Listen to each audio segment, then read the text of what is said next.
वालेकुम स्टूडेंट्स, जैसा कि हमने पिछले लेक्चर में 4.1 सेक्शन किया जिसमें हमने मैक्सिमम और मिनिमम वैल्यू डिस्कस की और उसकी करस्पॉन्डिंग वैल्यू ऑफ एक्स भी डिस्कस की थी। आज हम सेक्शन 4.2 कर रहे हैं जो कि है रूट्स ऑफ क्वाड्रेटिक इक्वेशन। इसके लिए हम एक क्वाड्रेटिक इक्वेशन लेते हैं ax² plus bx plus c is equal 0 और इसके लिए हमारे पास सोल्यूशन होता है x is equal to -b plus minus radical b² minus 4ac upon 2a, जिसको हम क्वाड्रेटिक फार्मूला कहते हैं। अब हम टर्म डिफाइन कर रहे हैं d, जो कि होता है b² माइनस 4ac और इसको हम कहते हैं डिस्क्रिमिनेंट।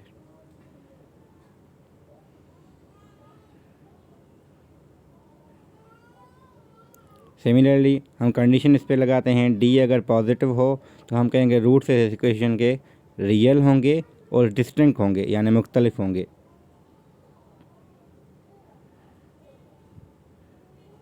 और हम कहते हैं d इज इक्वल टू 0 होगा जब रूट्स हमारे इक्वल आ जाएंगे, फिर रूट्स आर इक्वल। और रियल ऑब्वियसली होंगे क्योंकि इक्वल हैं तो रियल ही होंगे। और तीसरी कंडीशन हमारे पास है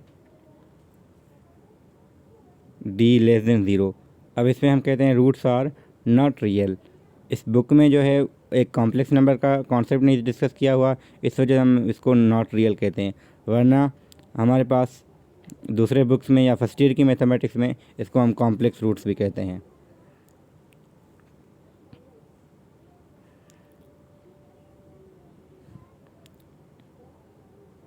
इसके आगे एक कॉन्सेप्ट है हमारा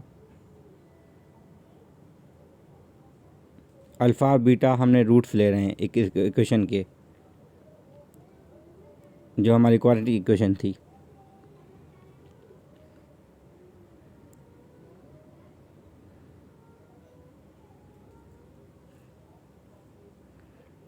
अगर ये रूट्स हैं तो हम डायरेक्टली हम कह सकते हैं, अगर क्योंकि ये रूट्स हैं तो लाजमन हमारी एक्स की वैल्यू एक अल्फ़ा होगी दूसरी बीटा होगी, तो हमारा या तो इस किस्म का ग्राफ होगा या फिर इस किस्म का ग्राफ होगा।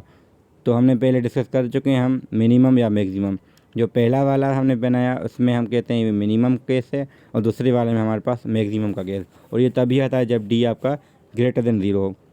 तो हमने पहले डिस्कस ऐसे ही जनरल किया था, अब हम रूट्स के टर्म्स में डिस्कस कर रहे हैं। अब है d इज इक्वल 0।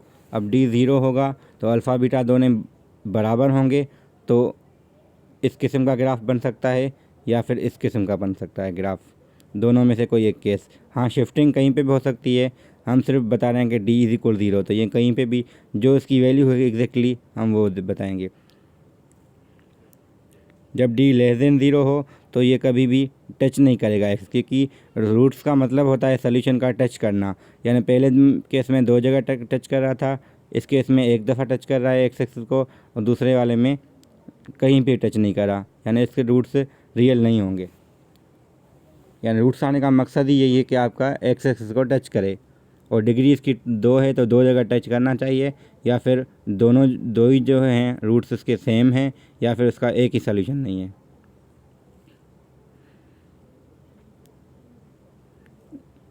ग्राफ ठीक है, थोड़े इधर उधर मैंने कर दिए हैं। अब हमारे पास ये बुक में जो हमने कॉन्सेप्ट बताया वही बुक में हमारा लिखा हुआ है पेज नंबर 71 पे। तो पहला केस है b² minus 4ac greater than 0 है, और अब हम कह रहे हैं ये वाली जो हम पहले कह रहे थे d ग्रेटर देन 0 हो, इक्वल 0 हो, तो पॉइंट ऑफ इंटरसेक्शन कितने होंगे। और पॉइंट ऑफ इंटरसेक्शन का मतलब ये है कि एक्स एक्सिस और वो ग्राफ जो पैराबोला हमारा बन रहा है। और तीसरा केस हमारा नन वाला है, वो जो लिखा हुआ है ठीक है सारा। अब हम एक एक्सरसाइज से कुछ क्वेश्चन अटेम्प्ट कर रहे हैं ताकि कॉन्सेप्ट थोड़ा क्लियर हो जाए।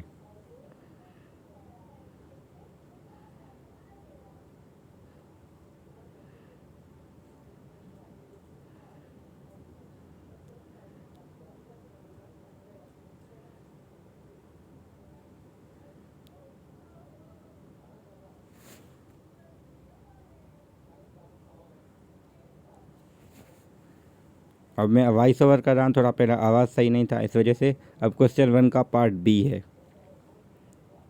4x² plus 4x plus 1। अब हमें इसके रूट्स निकालने हैं। रूट्स तो हम पहले भी हम निकाल चुके हैं, असल में हमें नेचर बतानी है रूट्स किस किस्म के होंगे इसके। तो हम पहले डी फाइन करेंगे जो कि b² माइनस 4 से होता है। b की वैल्यू 4 है, c की 1 है, a की 1 है। वो वैल्यूज पुट कर ली, हमारे पास ये आ जाएगा 4 का स्क्वायर 16 आएगा और 4 4 द फिर अगेन 16 ही आएगा। तो ये हो जाएगा 0, यानी d 0 है तो रूट्स इसके इक्वल आ जाएंगे।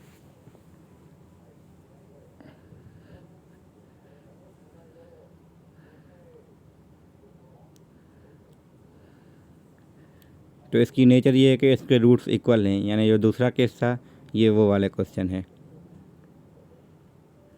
अब ऐसे डिफरेंट क्वेश्चन है यहाँ पे, कभी डी पॉजिटिव आएगा, कभी लेस देन 0 आएगा। तो दूसरे क्वेश्चन आप खुद अटेम्प्ट कर सकते हैं। इस एक्सरसाइज में जो है 17 से ज़्यादा 23 क्वेश्चन है टोटल। तो 23 तो हम अटेम्प्ट नहीं कर सकते, इसलिए हम कोई चूज़ करके अटेम्प्ट कर रहे हैं ताकि थोड़ा कॉन्सेप्ट क्लियर हो।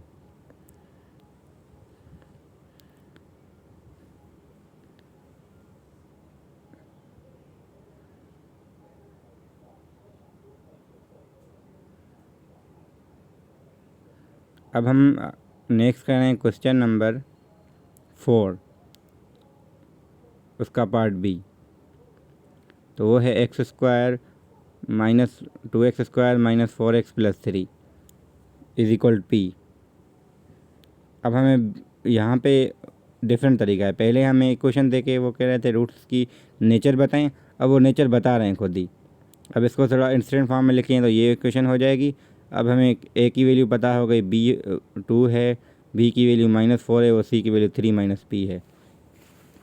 अब वो कह रहे हैं रूट्स इसके जो है ना वो इक्वल हैं। इक्वल की वजह से d जो हम पुट करेंगे वो इसको इक्वल टू 0 कर देंगे। d हमारा ये आ जाएगा b² माइनस 4ac। इसको थोड़ा सिंप्लीफाई लिखें करके इक्वल टू 0 कर देंगे हम इसको।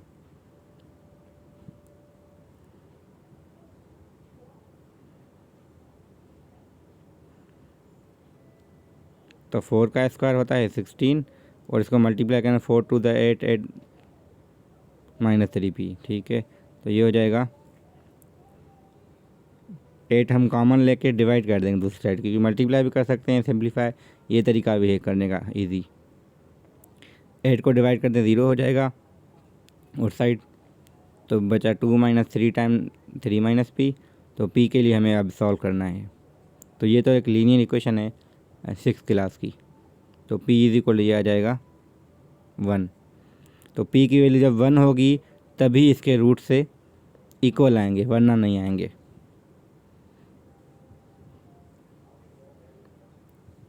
अब यहाँ पे कुछ क्वेश्चन होते हैं जिसमें करते हैं कि शो दैट इसके रूट से इस किस्म के हैं। तो वो शो करने के लिए एक तरीका वो था फाइंड करें रूट्स इसके किस किस्म के हैं। कुछ क्वेश्चन होते हैं कि इसको शो करें तो ये इसके रूट्स ऐसे हैं, तो जो कंडीशन वो कहते हैं वो ऑलवेज ट्रू आनी चाहिए। अब इसके लिए क्वेश्चन बहुत सारे इसमें थे जो शो दैट के लिए हम एक अटेम्प्ट कर रहे हैं वहाँ से भी, जो कि क्वेश्चन नंबर है 13। अब 13 क्वेश्चन में वो कह रहे हैं शो दैट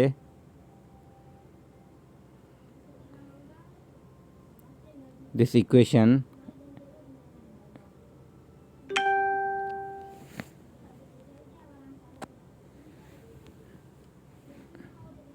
मैंने स्क्रीन रिकॉर्डिंग ऑन की है, पहले आवाज़ थोड़ी से ठीक नहीं थी, ताकि क्लियर आवाज़ के लिए स्क्रीन रिकॉर्डिंग कर दी, वरना दोबारा सेटअप करके टाइम बहुत लग जाता। तो उसके हमें बताना है इस इक्वेशन के रूट्स जो हैं वो रियल हैं। तो रियल आने के लिए जो डी आना चाहिए वो ऑलवेज़ पॉजिटिव आना चाहिए। तो डी ऑलवेज़ पॉजिटिव आना चाहिए, तो हम डी पहले फाइंड करेंगे। डी हमारा पहले इसको थोड़ा स्टैंडर्ड फॉर्म में लेके आए ताकि हमें ए बी सी की वैल्यू पता चले। तो बी की वैल्यू के है, सी की वैल्यू -3 प्लस के है और ए की वैल्यू 1 है।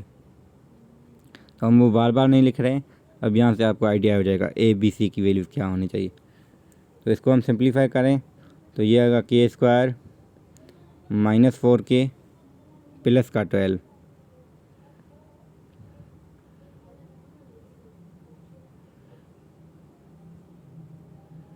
अगर हम 12 को ब्रेक करें अगेन तो k² माइनस 4k प्लस का 4 प्लस का 8 हो जाएगा। तो हम इसको लिख सकते हैं, जो पहला वाले 3 टर्म हैं इसको हम कह सकते हैं ये हमारा k-2 का होल स्क्वायर बन जाएगा। अगर थोड़ा इसको लिखें 2 time k into 2 plus 2 square plus 8, ये k-2 का होल स्क्वायर बन जाएगा और प्लस का 8। अब इसमें एक मीनिंग है, क्योंकि ये स्क्वायर है पहला टर्म, k-2 का होल स्क्वायर हो रहा है, इस वजह से ये ऑलवेज पॉजिटिव है। और 8 क्योंकि प्लस हो रहा है वो भी ऑलवेज पॉजिटिव है, तो ओवरऑल ये डी पॉजिटिव हो गया। डी पॉजिटिव होने की वजह से इसके रूट्स हमेशा रियल होंगे, तो ये शो हो गया इसमें। अब इसमें बहुत सारे क्वेश्चन ऐसे हैं जो आप खुद कर सकते हैं, कुछ ऐसे हैं जो ना हो, तो इसके लिए मैंने यहाँ पे कॉन्टेक्ट नंबर दे दिया है, आप इससे रब्ता कर सकते हैं, व्हाट्सअप करें, कॉल करें, मैसेज करें। मैसेज अगर रिप्लाई ना आए तो आप तो लाजमन मैं कहीं बिज़ी होऊंगा तो श्योरली आपसे कांटेक्ट करूंगा। तो कोई भी क्वेश्चन हो, कोई क्वेरी हो, मोस्ट वेलकम। Thank you.